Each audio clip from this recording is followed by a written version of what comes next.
Região registra a primeira morte por gripe no ano. O gerente regional de saúde afirma que caso foi isolado. Há 4 dias do prazo final para definir nomes, maioria dos candidatos a presidente ainda não definiram seus vices para a disputa da eleição em outubro. Aplicativos que monitoram filhos em escolas são novas ferramentas para pais preocupados. Juiz da primeira vara criminal determina afastamento imediato do vereador Moacir Dajori. Defesa do parlamentar criciumense promete recorrer. No esporte, Mazola Júnior projeta Tigre cauteloso para o jogo de amanhã contra o Sampaio Corrêa. E ainda os fatos que ganharam destaque durante a semana. As notícias de Criciúma e do sul de Santa Catarina você confere a partir de agora. No ar pela TV Primavera, Informe Região.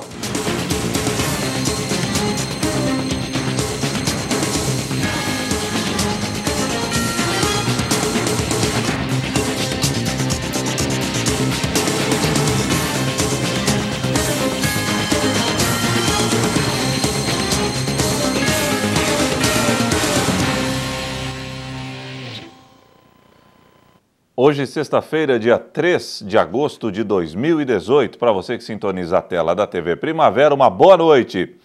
Foi registrado na região a primeira morte ocasionada pelo vírus H1N1 no ano.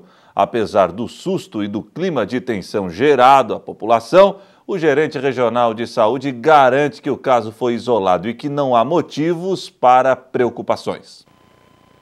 O óbito foi confirmado pelas autoridades e ocorreu na última quinta-feira. Bom, é um paciente de Uruçanga que ele apresentou um quadro agudo de gripe, né? Mas que teve o início em Minas Gerais. Lá ele procurou atendimento médico, como ele é caminhoneiro, ele veio descendo, parou em São Paulo, também procurou atendimento médico e até chegar aqui em Uruçanga.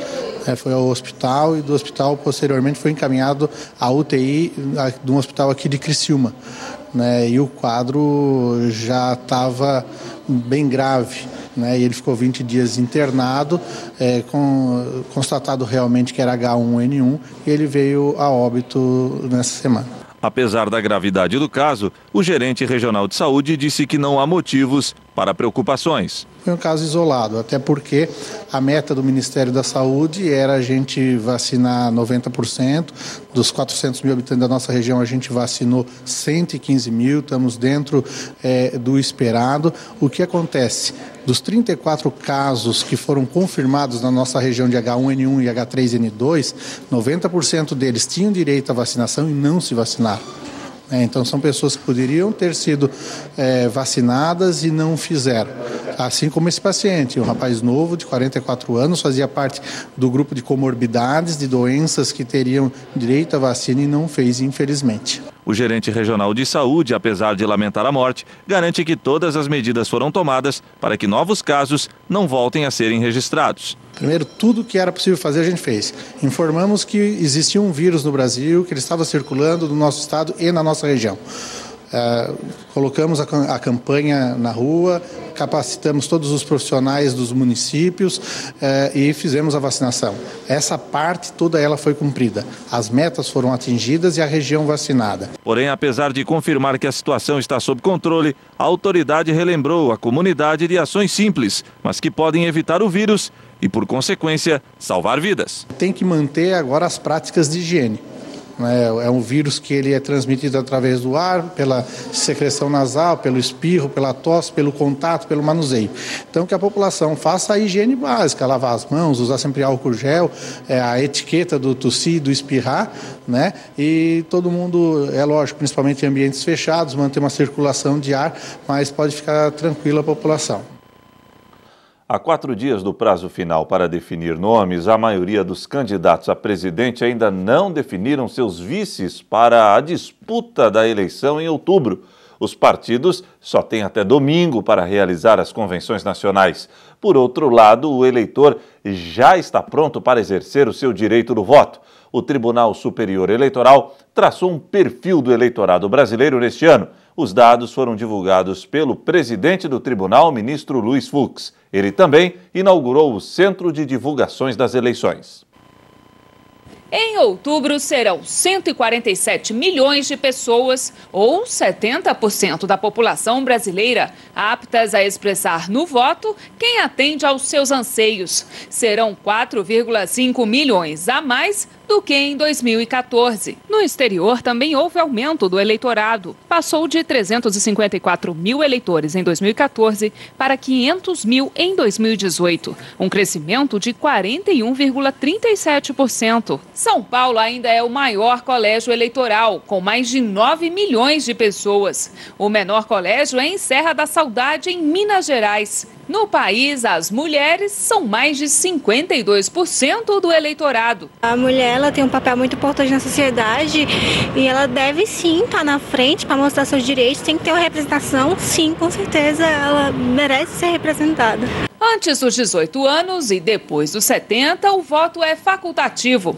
E neste ano, haverá menos adolescentes votantes em relação às últimas eleições e mais idosos do que 4 anos atrás. Eu preferi não tirar porque eu não tinha um candidato-alvo, assim, não tinha ninguém em mente para votar. Quase 1 milhão de eleitores declararam ter alguma deficiência ou mobilidade reduzida e vão contar com salas acessíveis. Para isso, elas precisarão pedir transferência para uma sessão especial até o dia 23 de agosto. Nós temos pessoas com deficiência, muitas cadeirantes, e que nós estabelecemos nesses nossos encontros, como regra geral, que as sessões eleitorais devem construir com a rapidez possível rampas de acesso e que essas sessões onde essas pessoas votam fiquem no primeiro piso, para facilitar exatamente o exercício de todas essas funções. O presidente Luiz Fux aproveitou o momento para ressaltar a importância do Centro de Divulgação Eleitoral para as eleições. Para nós é um momento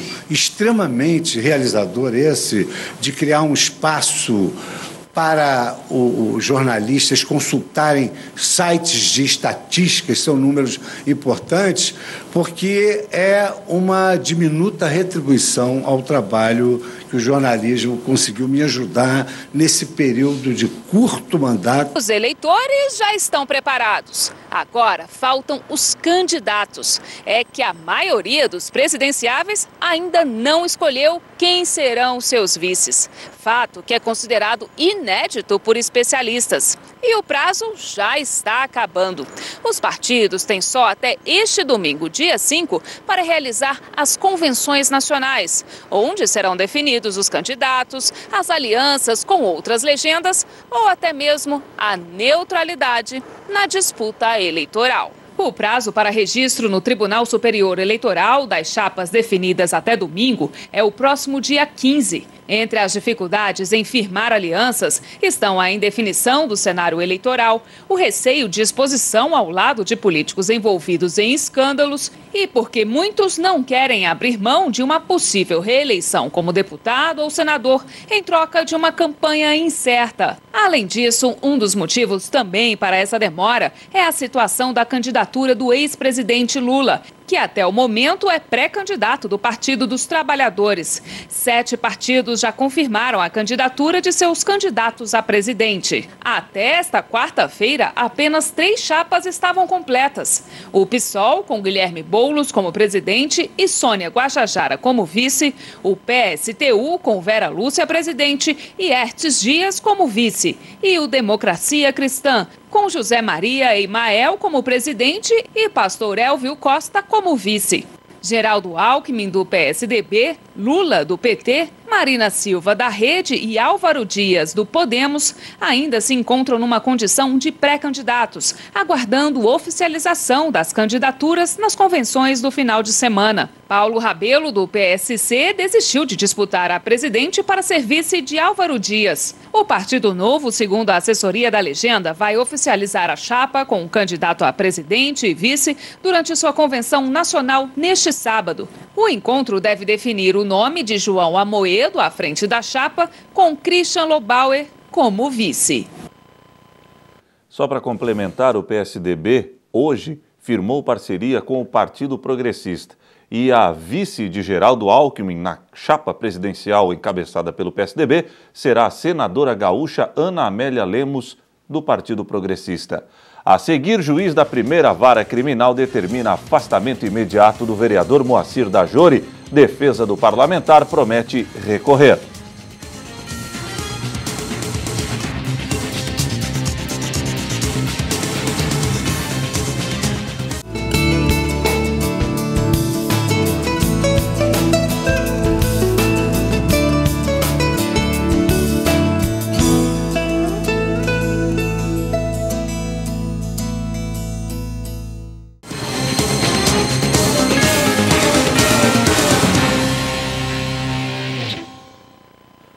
A cada dia que passa, a vida agitada de muitas pessoas está ganhando novos aplicativos para comprar, fazer transações bancárias, conversar com as pessoas e até consultar um médico. Estava faltando controlar a vida do filho na escola, não é mesmo? Não está faltando mais. Nessa escola da Zona Leste, um aplicativo permite aos pais terem acesso a tudo que os filhos fazem. Conversas, o site da internet que ele acessou, as faltas, as advertências e as notas. Fica difícil mentir. Automaticamente os pais já recebem naquele mesmo momento pelo celular deles, pelo dispositivo móvel que eles tenham. Então isso facilitou demais, porque nós acabamos eliminando aquele problema de perda de algum comunicado, de repente um pai que o e-mail tenha ido para a caixa de spam. Então, nesse caso, ele já recebe em tempo real aquela informação no celular dele, né, no smartphone dele. O aplicativo compõe um conjunto de ferramentas que aumenta a comunicação entre a escola e os pais. Dessa maneira, a interação acontece além daquela tradicional agenda de papel. E haja comunicação, porque principalmente na volta às aulas as atividades são intensas. Fica difícil controlar tudo que se faz. Além disso, tem a questão da segurança. O Márcio, que tem 2 filhos matriculados neste colégio, diz que monitorar os passos das crianças ajuda muito com tanta violência nas ruas. Essa liberdade que existe na troca de turno, de sair do colégio. Nós temos restaurante aqui no colégio onde o aluno pode almoçar, mas muitos alunos preferem sair, almoçar pelas redondezas. Então, assim, é um risco que se corre, né? Então, assim, esse controle dos pais de saber que o filho foi, mas está presente nas aulas, isso é de fundamental importância. Os alunos podem até não gostar, principalmente os adolescentes, mas o monitoramento virtual parece não ter mais volta. Ainda bem que, neste caso, não existe o controle das emoções e dos sentimentos das crianças como no seriado Black Mirror. A ideia, por enquanto, é ajudar que elas, que sabem muito bem manipular um computador, sigam em frente no caminho da cidadania correta. A partir do momento que o pai tem aquela informação, como eu já disse, em tempo real, é muito prático para eles, né? Então eles não precisam esperar de repente chegar no escritório para ver o e-mail que tem de informação da escola. De repente não precisa chegar em casa para poder acessar os e-mails. Então isso aí está em tempo real para ele. Então qualquer coisa que acontece, é importante o pai ter essa informação. A seguir, não. O juiz da primeira vara criminal, o Dr. Renato Della Justina, determinou o afastamento imediato do vereador Moacir Dajori, do PSDB. A defesa do parlamentar promete recorrer. O caso é antigo e já rola na Justiça desde 2013. O vereador do PSDB foi acusado criminalmente por formação de quadrilha, prevaricação, peculato e concussão, que é o fato de exigir parte de um salário de uma assessora. A investigação foi realizada pelo Grupo de Atuação no Combate às Organizações Criminosas e recebeu o nome de Via Dupla. Apesar de estar ciente do processo, o advogado de defesa do parlamentar ficou surpreso com a decisão judicial, que pede o afastamento de Moacir Dajori do cargo. A gente já vinha monitorando o andamento do processo. Não esperávamos que o juiz da vara em que foi dada a decisão tomasse prematuramente essa encaminhamento, né, de expedição de ofício para a Câmara de Vereadores, para o presidente da Câmara. até porque não houve requerimento do Ministério Público, o processo físico ainda se encontra no Tribunal de Justiça, ele sequer recebeu determinação do Tribunal de Justiça para que fosse oficiado à Câmara de Vereadores. E além disso, o processo se encontra em grau de recurso. O advogado também falou sobre a linha de atuação de defesa do vereador e quais os próximos passos a serem tomados para que Dajori permaneça na Câmara. Primeiramente, corrigir esse ato ilegal aqui do juiz. Então, a gente ingressou com mandado de segurança no Tribunal de Justiça. Está aguardando a distribuição e, posteriormente, decisão. Paralelo a isso, nós estamos já preparados para ingressar com uma ação cautelar no Superior Tribunal de Justiça, objetivando o quê? A suspensão da execução dessa decisão. Por quê? Porque, no nosso entender, ela só poderia ser executada a partir do trânsito julgado do processo. Ou seja, a partir do momento que o Moacir não tenha mais possibilidade de ingressar qualquer tipo de recurso. O caso é complexo, porém, segundo o advogado de defesa, possível de reversão. É complexo por conta da situação de desvantagem que o Moacir está. Obviamente que já tem uma decisão em que há uma determinação para cumprimento imediato, e a gente depende dos trâmites processuais. Eu me sinto otimista em dizer que vai ser suspensa essa decisão, que o recurso do Moacir no tribunal ele vai acabar sendo favorável, e a decisão que o Tribunal de Justiça deu aqui em Santa Catarina, ela vai ser anulada para permitir que o Moacir Dajori tenha, na verdade, um julgamento justo. O presidente da Câmara, o vereador Júlio Colombo, já se manifestou sobre o caso e disse que assim que for notificado, dará início aos trâmites para a substituição de Moacir Dajori. Fato lamentado pelo defensor do legislador, que assegura que seu cliente será prejudicado, caso isso de fato aconteça. Por conta do espaço de tempo que a gente tem para poder buscar todos aqueles meios recursais e meios jurídicos para poder manter o Moacir Dajori na Câmara de Vereadores. Mas entendo também que o próprio regimento e a lei orgânica do município, penso que há um impedimento ali legal para cumprimento dessa decisão. Por conta do que? Ali no nossa lei orgânica do município, impõe a necessidade de haver o trânsito julgado da decisão. E sem o trânsito julgado da decisão, a Câmara, do meu ponto de vista, não poderia decretar a perda do mandato, mesmo que tenha uma determinação judicial nesse sentido. A seguir, Mazola Júnior projeta Tigre cauteloso para o jogo de amanhã contra o Sampaio Corrêa.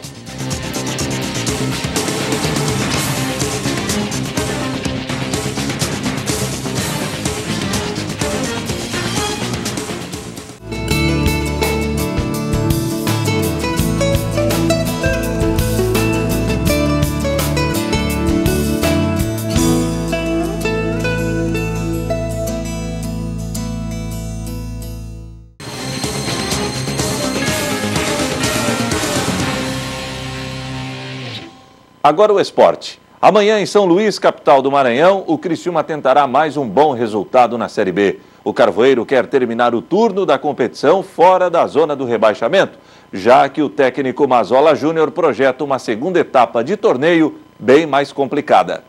O Tigre já está no Maranhão para o jogo decisivo de amanhã frente ao Sampaio Corrêa, para a verdadeira decisão que poderá fazer com que o Carvoeiro termine o primeiro turno fora da zona do rebaixamento.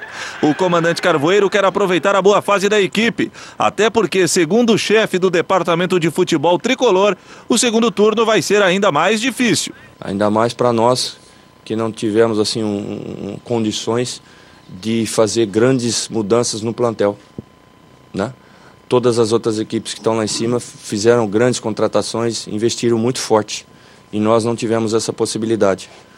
Os reforços que vieram foram para cobrir a grade de jogadores que saíram, e isso com certeza vai vai acrescer muito mais as dificuldades para o Criciúma no segundo turno. Sobre o estilo de jogo que o Tigre irá empregar na partida deste sábado, Mazzola garante que será cuidadoso. Até porque, na atual circunstância, não dá para se jogar para o ataque. Para o técnico catarinense, é preciso reconhecer as próprias limitações. O futebol mudou muito, gente.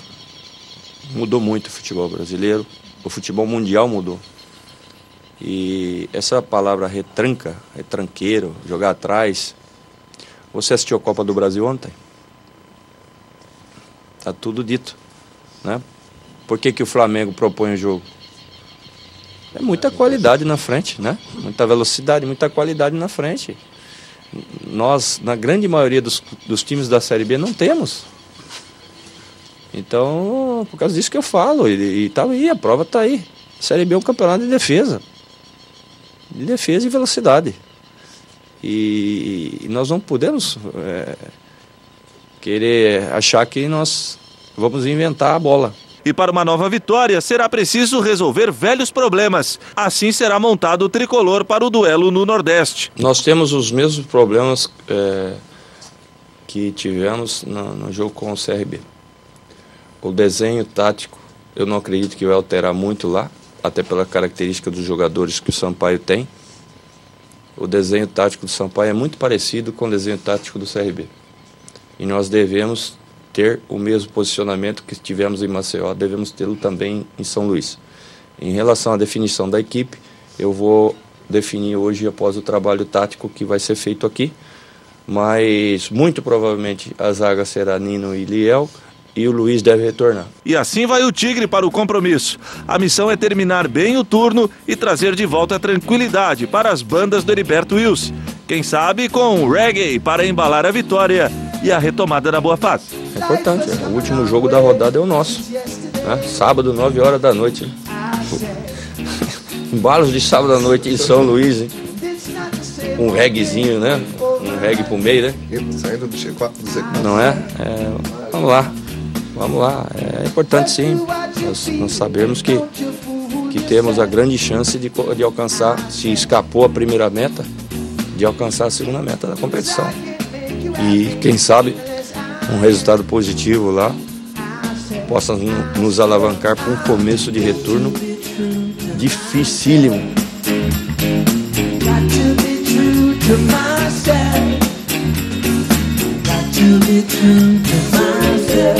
E para fechar o Informe Região desta sexta-feira, vamos conferir os fatos que ganharam destaque durante a semana. Segunda-feira, OAB de Criciúma promove primeiro Fórum sobre Trabalho Carcerário na cidade. Evento acontece na SIC. Como a OAB, além de uma instituição de classe, a OAB tem um relevante papel na sociedade, bastante inserção social também. E aí nós identificamos a dificuldade da empresa em ter ciência da vaga que ela pode criar para o encarcerado do sistema penal, né? E o benefício que essa vaga traz para a sociedade. Mais de 600 mil pessoas são portadoras de hepatite C no Brasil e o diagnóstico precoce aumenta as chances de cura. Hepatite C é basicamente um vírus que vai atacar o fígado.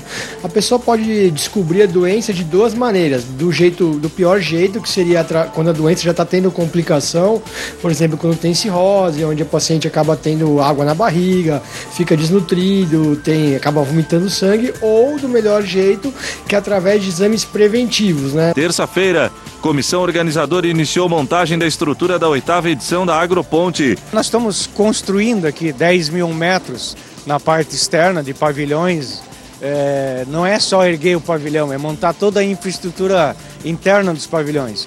E na parte interna do pavilhão José Jair Conte, nós iniciamos no dia 6, na próxima segunda-feira, a montagem dos estandes para os expositores para aquela área. A FASC encerrou o projeto Férias de Inverno nos 33 centros de educação infantil. Diversão, com acolhimento, com piquenique. Ele sai um pouquinho da rotina pedagógica, daquela do planejamento, do desenvolvimento para cada faixa etária e passa mais a trabalhar o que é o coletivo, né? Trabalhar a junção de grupos, o grupo menor com o grupo maior. Então esse é o nosso projeto, enfatizando que ele não é um recesso. Quarta-feira, Relatório do Observatório Social alerta sobre os casos de afastamentos na Secretaria de Saúde de Criciúma. Não é uma novidade, mas já no ano passado se apontava o número de afastamentos que ocorre na Secretaria da Saúde. Nós tivemos uma elevação de 2.450 casos no ano de 2016 contra 2.750 no ano de 2017. Então esse número continua chamando a atenção pelo excesso de pessoas que se afastam, principalmente por problemas de saúde. Definida a empreiteira que irá construir a subestação de energia elétrica de Siderópolis. Olha, a gente tem conversas informais com a empresa e se coloca que nos próximos 90 a 120 dias deverão necessitar de em torno de 160 trabalhadores em diversas funções, não só em Siderópolis, para trabalhar em Siderópolis, mas sim aí num raio de 50 a 60 quilômetros. Quinta-feira, Ordem dos Advogados do Brasil de Criciúma lança a cartilha OAB vai à escola. Nós tivemos a ideia de trabalhar com jovens do ensino médio, de 15, 16, 17 anos, que estarão em breve, muito breve, ingressando no mercado de trabalho. Então é um projeto já existente na OAB, como um todo, mas que na subseção de Criciúma ele ainda não estava estruturado e nós resolvemos então nessa gestão editar a nossa cartilha, selecionar voluntários, advogados e advogadas, para que a gente leve essas informações até as escolas. O uso de agrotóxicos na agricultura continua gerando polêmica em todo o país. Desde que você observe todos a regulamentação de como tem que ser feito, o produto indicado para a cultura, a dosagem correta, observar também a carência da colheita, que é desde a aplicação até o momento que você vai colher o fruto. Então tudo isso aí você tem que respeitar, para que tenha segurança alimentar. E o Informe Região desta sexta-feira fica por aqui. Voltarei amanhã, 15 para o meio-dia, no Boletim Primavera. Boa noite e até amanhã, se Deus assim permitir.